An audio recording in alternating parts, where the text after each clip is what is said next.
A Rochester man was sentenced today in what the U.S. Attorney's Office of Western New York has called the largest Ponzi scheme in the history of the district. Federal prosecutors say Christopher Paris began bilking clients back in 2008. This on top of scamming the Veterans Affairs Office with fake sales of masks at the start of the pandemic. Alex Love joining us now in studio with more on all of this. Alex.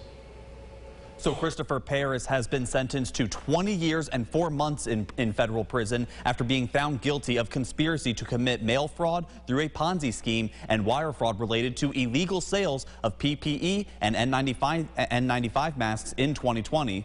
While the defense argued for a reduced sentence, the judge called Paris the biggest con man he'd ever seen in his court and leaned towards the maximum sentence. This started in 2008. It's now 2022, but we got them.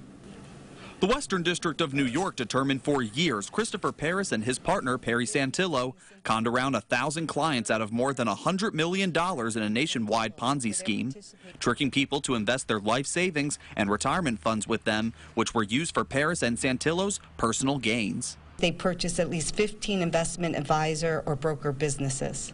After purchasing those investment businesses, the defendants pitched investments to different victims, including unsecured promissory notes, preferred stock of entities controlled by the defendants, among other bogus options to create the illusion of a diverse portfolio. Several of the victims made statements in court emphasizing the financial and mental damage they and their families face due to what Paris stole from them. He'll also have to pay them $106 million in restitution. Put their life savings in the trust of Mr. Paris, assuming that these were safe investments.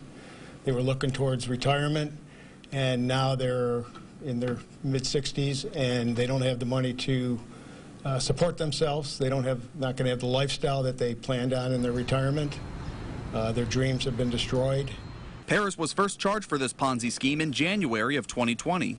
But after being released from his initial appearance, prosecutors found he then committed another scam by offering companies PPE and N95 masks at the start of the pandemic, despite having no access to any inventories. At least 5 victims and a total of $4.4 million. So there are 5 companies that are out $4 million who provided money to purchase these N95 masks and never received the product.